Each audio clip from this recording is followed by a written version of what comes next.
शाहबाद में धूमधाम से मनाएगी श्री गुरु रविदास जी की जयंती। नगर में निकाली गई विशाल शोभा यात्रा। समाज के गणमान्य व्यक्तियों ने लिया भाग। कहा, गुरु रविदास जी के दिखाए मार्ग पर चलने का अनुसरण कर रही है दुनिया। आज पूरे भारतवर्ष में संत शिरोमणि गुरु रविदास जी के 647वें प्रकाश उत्सव के अवसर पर कार्यक्रम आयोजित किए गए। वहीं इसी कड़ी में कुरुक्षेत्र के कस्बा शाहबाद की स्टेशन माजरी में भी श्री गुरु रविदास सभा एवं मंदिर की ओर से नगर में विशाल शोभा यात्रा निकाली गई, जिसमें संत शिरोमणि गुरु रविदास जी की पालकी सहित महापुरुषों के चित्रों को भी शोभा यात्रा में दर्शाया गया। वहीं कार्यक्रम में नगर के गणमान्य व्यक्ति भी शामिल हुए। शोभा यात्रा का जगह जगह पर स्वागत किया गया, तो वहीं श्रद्धालुओं के लिए चाय, नाश्ता और फल फ्रूट भी वितरित किया गया। शोभा यात्रा में शाहबाद के पूर्व विधायक अनिल धंधोड़ी, कुरुक्षेत्र जिला परिषद की पूर्व वाइस चेयरमैन सुनीता नेहरा, कांग्रेस के नेता अर्जुन सिंह, आप नेता जय भगवान व समाज सेवी पवन कुमार गोलपुरा ने भी शोभा यात्रा में अपनी भागीदारी की। बातचीत करते हुए पूर्व विधायक अनिल धंधोड़ी ने कहा कि आज पूरी दुनिया श्री गुरु रविदास जी के दिखाए मार्ग पर चलने का अनुसरण कर रही है। उन्होंने कहा कि जाति पाति से उठकर गुरु रविदास जी ने मानवता की सेवा का पाठ पढ़ाया। वहीं इस शोभा यात्रा में कांग्रेस नेत्री एवं पूर्व जिला परिषद की वाइस चेयरमैन सुनीता नेहरा ने सेवा भाव से भागीदारी करते हुए कहा कि आज पूरे भारत ही नहीं बल्कि पूरी दुनिया में श्री गुरु रविदास जी की जयंती बड़े धूमधाम से मनाई गई। उन्होंने कहा कि गुरु रविदास जी ने मन चंगा कटौती में गंगा का संदेश दिया। जात पात ऊंच नीच के भेदभाव को खत्म करते हुए मानवता की भलाई के लिए कार्य करने का संदेश दिया, जिसके चलते आज पूरा भारत उनके पद चिन्हों पर चलने का प्रयास कर रहा है। सुनीता नेहरा ने कहा कि गुरु रविदास जी ने शिक्षा के महत्व पर जोर दिया और अपने शिष्यों को उच्चतम शिक्षा पाने के लिए प्रेरित किया। सभी देश व प्रदेश वासियों को कांग्रेस पार्टी की तरफ से, मेरी तरफ से गुरु रविदास जयंती जी के 647वें दिवस की बहुत बहुत बधाई, दिल से धन्यवाद करना चाहूँगी मैं। जो कि हमारी नौजवान पीढ़ी है, आज हम देख रहे हैं कि किस तरह से गुरु रविदास जयंती के सब प्रति हमारी नौजवान पीढ़ी, हमारा जो ऐसी समाज है, सब किस तरह से जागरूक हो चुके हैं। जगह जगह पर देश और प्रदेश स्तर पर किस तरह से नगर कीर्तन निकाले जा रहे हैं। कल गुरु रविदास जी की जयंती है, उसके अवसर पर भी मैं आपको दिल से बधाई देना चाहूँगी और कहना चाहूँगी कि जिस तरह से गुरु रविदास जी ने कहा कि मन चंगा तो कटौती में गंगा।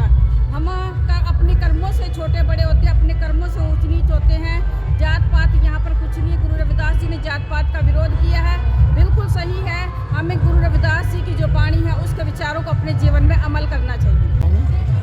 जय गुरुदेव, धन गुरुदेव। संत शिरोमणि श्री गुरु रविदास महाराज जी के पावन जन्म दिवस पर आप सभी साध संगत को लख लख बधाई हो। जय गुरुदेव, धन गुरुदेव। रविदास जयंती के पर्व पर आप सभी को बधाई। पूरे समाज को, जिसने समाज के लिए एक उत्थान का काम किया, जिस दलित समाज का, वे महिलाओं का, और जिस शख्स ने, महापुरुष ने ये कहा कि सबको रोटी मिले, अन्न मिले और सबको समानता की बात कहने वाला रविदास जी महाराज उस युग में कह चुके हैं, जिस समय एक दलितों को, वंचित वर्ग को बोलने का, खाने पीने का कोई अधिकार नहीं था। मैं उस महान शक्ति को मैं नमन करता हूँ, सत नमन करता हूँ, जिसने हमें उस समय जीने का अधिकार और सोचने का अधिकार दिया। भर में गुरु रविदास जी के, संत शिरोमणि गुरु रविदास जी की जयंती पर हार्दिक बधाई देता हूँ देशवासियों को, प्रदेशवासियों को और मेरे विधानसभा शाहबाद मारकंडा के जनता को।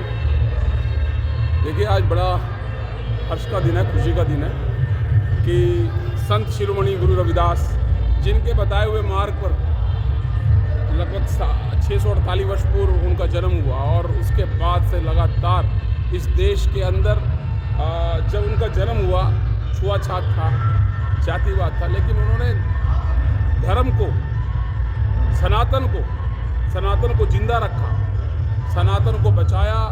भगवान कृष्ण, भगवान राम का नाम दुनिया में फैलाया और प्रचार किया और संदेश दिया कि भाईचारा और इंसान सब एक है, ना कोई जाति है ना पाति है और इंसान एक है। और उसी का जो संदेश है आज पूरे विश्व में, पूरे भारत में आप सब देख रहे हैं कि आज उनके जन्म पूर्णिमा का उनका जन्म है। आज उनके जन्मदिन पर, जयंती पर पूरे देश भर में और बाहर भी, विदेशों में भी संत शिरोमणि गुरु रविदास जी की जयंती मनाई जा रही है। तो मैं यही संदेश देना चाहूँगा इस नौजवान मिलकर संत शिरोमणि गुरु रविदास जी के बताए हुए मार्ग पर चले, उनके पच्चीनों पे चले, जो उन्होंने संदेश हमें दिया था, ऐसा चाहूँ राज में जहाँ सभी को मिले अन्न। तो निश्चित रूप से आज भारत तरक्की और विकास की ओर अग्रसर है। और इन्हीं शब्दों के साथ मैं एक बार फिर पुनः सबको मैं बधाई देता हूँ अपनी तरफ से।